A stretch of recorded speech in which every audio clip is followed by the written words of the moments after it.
আসসালামু আলাইকুম। আমার মনে কিছু প্রশ্ন এসেছে। এই প্রশ্নগুলো নিয়ে আপনাদের সামনে উপস্থিত হয়েছি।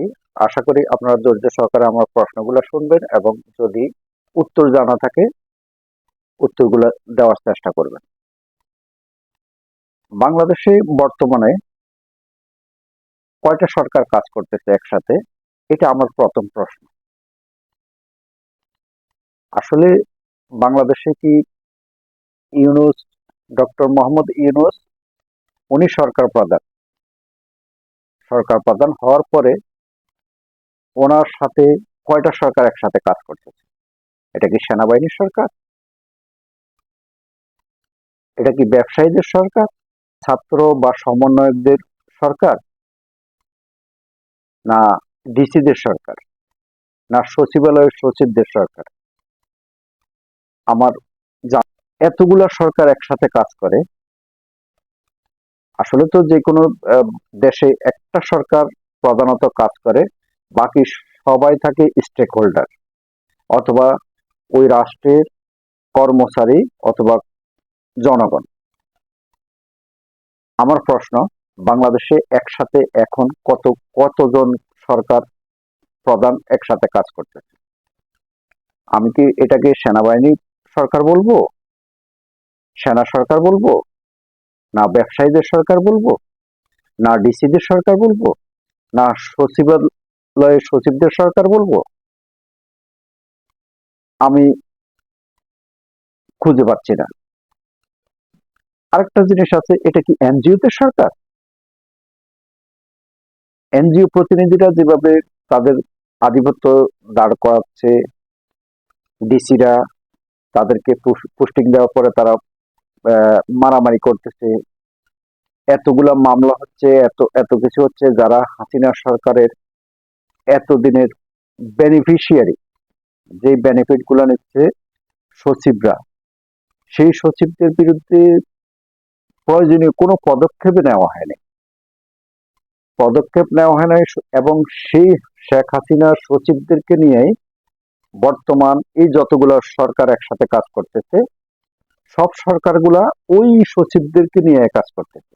একজন সচিব, এখন পর্যন্ত একজন সচিবের বিরুদ্ধে কোনো রকম পদক্ষেপ নেওয়া হয় নাই। তার মানে কি সব সচিব সবাই দুধে দোয়া তুলসী পাতা ছিল? আমার প্রশ্ন, আমি আমি এটার উত্তর খুঁজে পাচ্ছি না। সরকার কিভাবে সরকার কিভাবে সাকসেস হবে সেই কুল কিনারা খুঁজে পাচ্ছি না। আমার মনে হচ্ছে অচিরেই এই ডক্টর মোহাম্মদ ইউনূসের সরকার ব্যর্থতার দায়ভার নিতে হবে খুব দ্রুত, যেটা হয়তোবা আমাদের জন্য সম্মানের না, এবং সেটার মাসুল কিন্তু ডক্টর মোহাম্মদ ইউনূস নিজে দিতে হবে। পররাষ্ট্র উপদেষ্টা কি ভুল করলো, বাণিজ্য উপদেষ্টা কি ভুল করলো, অথবা স্বরাষ্ট্র উপদেষ্টা কি ভুল করলো, এটা কিন্তু জনগণ দেখবে না। জনগণ দেখবে ডক্টর ইউনূস। এই সব ভুল, সম্পূর্ণ ভুলটা ডক্টর মোহাম্মদ ইউনূসের ভুল। আমরা উপদেষ্টাদেরকে আমরা নিয়োগ করি নাই, আমরা নিয়োগ করছি ডক্টর মোহাম্মদ ইউনূসকে। ডক্টর মোহাম্মদ ইউনূস বাকিদেরকে নিয়োগ দিয়েছেন ডক্টর মোহাম্মদ ইউনূস। আজকে বাণিজ্য উপদেষ্টা যে সিদ্ধান্ত নিয়েছে, আমরা কিন্তু বাণিজ্য উপদেষ্টাকে একটা কথাও বলি নাই। আমরা ডক্টর মোহাম্মদ ইউনূসকে বলতেছি, ডক্টর মোহাম্মদ ইউনূস, এই সিদ্ধান্ত আপনার একক সিদ্ধান্ত। ভারতে ইলিশ রপ্তানি করবেন, এটা আপনি একক সিদ্ধান্ত। আমরা বাণিজ্য উপদেষ্টাকে চিনি না, আমরা স্বরাষ্ট্র উপদেষ্টাকে চিনি না। আপনি যদি প্রয়োজন মনে করেন, আপনি সব উপদেষ্টা একদিনে বাদ দিতে পারেন, বাদ দেন। আপনি যদি মনে করেন আরো 50 জন উপদেষ্টা নিয়োগ দিবেন, আমরা 350 জন এমপির বেতন আমরা বাংলাদেশ থেকে আমরা পরিশোধ করছি। গত 15 বছর না, স্বাধীনতার পর থেকে আমরা 350 জন এমপির বেতন ভাতা, গাড়ি, চুরি সবকিছু আমরা কিন্তু পরিশোধ করে আসছি। অতএব আমরা এখন, আপনি 17 জন উপদেষ্টা দিয়ে সারা বাংলাদেশ চালাবেন, আমরা সেটা আপনার কাছে এরকম কোনো আবদারও করতেছি না। আপনি প্রয়োজনে আরো 50 জন উপদেষ্টা নিয়োগ দেন। আপনি আরো 50 জন উপদেষ্টা নিয়োগ দেন, সেটা আপনার সম্পূর্ণ এনজিওর লোক হোক, আমাদের কোনো সমস্যা নেই। আপনার পছন্দের লোক হোক, আমাদের কোনো সমস্যা নেই। অথবা আপনি একলা পুরা গভর্নমেন্ট চালান, সেটা তো আমাদের কোনো সমস্যা নেই। আমরা আমরা কারো দাসত্ব স্বীকার করব না।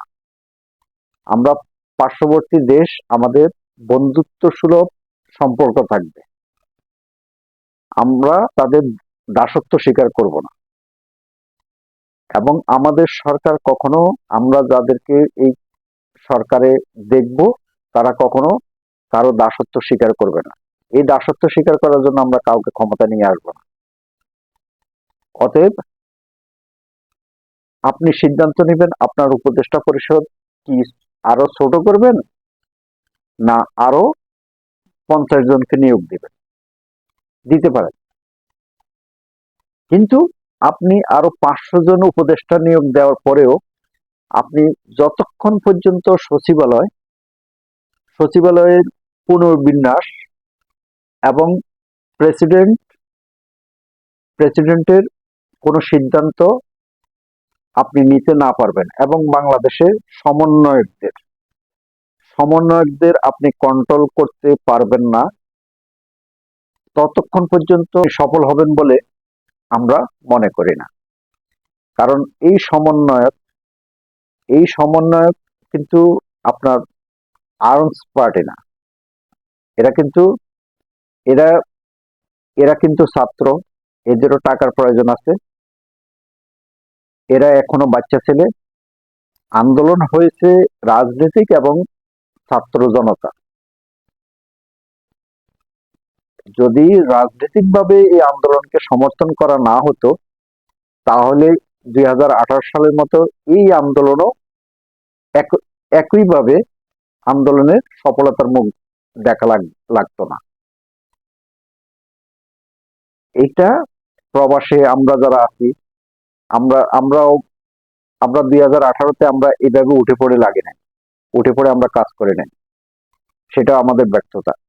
আমরা এই 2024-এ এসে আমরা যে জায়গায় আছি, যার যতটুকু সামর্থ্য ছিল, আমরা সবাই দল মত নির্বিশেষে হাসিনা হটাও এই আন্দোলনে আমরা একত্রতা ঘোষণা করছি।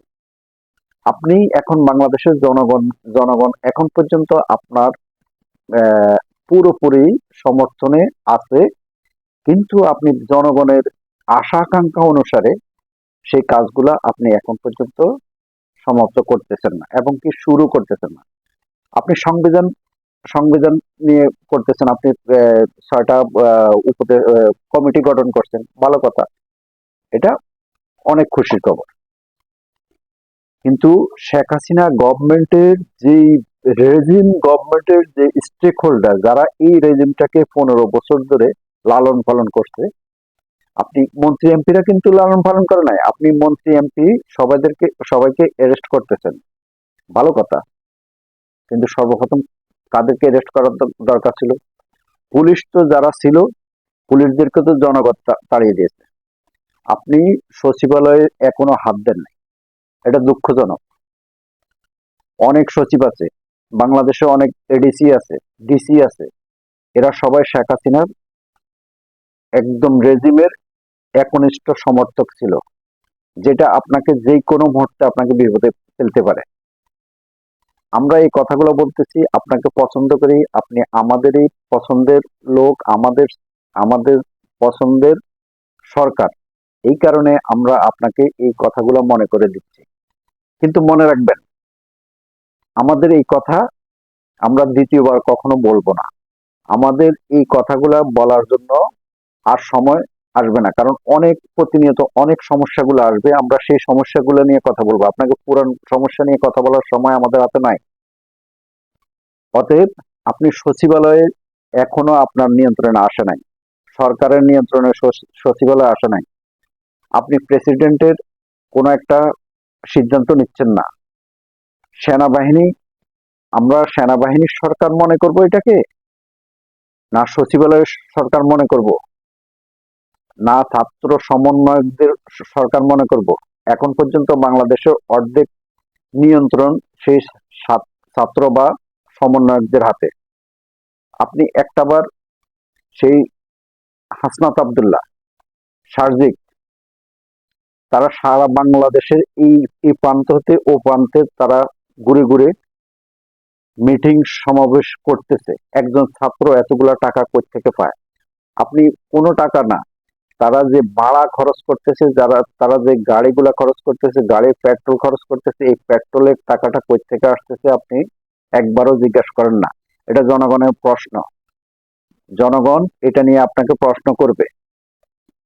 তার মানে কি আমরা কি এখনো কি সেই দুর্নীতির ভিতরে ডুবে আছি? আপনি সেই প্রশ্নগুলোর উত্তর দিতে হবে, আজকে না হোক কালকে। আপনি এখন পর্যন্ত জনগণের হৃৎপিণ্ডের স্পন্দন মনে করবেন। এই স্পন্দনটা ধরে রাখার জন্য আপনাকে এই কথাগুলো বলছি। আপনি জো বাইডেনের সাথে আপনার জাতিসংঘের মিটিং এ জো বাইডেনের সাথে আপনার মিটিং হবে, এটা আমাদের আমাদের জন্য একটা খুশির খবর। আপনি ইলিশ, ভারতে ইলিশ রপ্তানি করবেন না সিদ্ধান্ত নিয়েছেন। আজকে ভারতে আপনি 3,000 টন ইলিশ রপ্তানির সিদ্ধান্ত আপনি নিয়েছেন। আপনি নিবেন না বলার পরে জনগণ আপনার সোশ্যাল মিডিয়া এবং জনগণের কি প্রতিক্রিয়া ছিল? আর আজকে আপনি 3,000 টন ইলিশ রপ্তানি করার সিদ্ধান্তের পরে আজকে কি প্রতিক্রিয়া আসতেছে আপনাকে এগুলা দেখতে হবে। আপনি জনগণের সরকার, জনগণ আপনাকে এই উপদেষ্টা, প্রধান উপদেষ্টা, আহ, এই আজকের এই প্রধান উপদেষ্টা, জনগণ আপনাকে পছন্দ করে এখানে বসিয়েছে জনগণের প্রতিনিধিত্ব করার জন্য। আপনি কারো সেই ভারত অথবা অন্য কোনো রাষ্ট্র বা অন্য কোনো সচিব, অন্য কোনো কারো দ্বারা নিয়ন্ত্রিত হবেন না বলেই আমরা কিন্তু আপনাকে এখানে পছন্দ করেছি। ধন্যবাদ।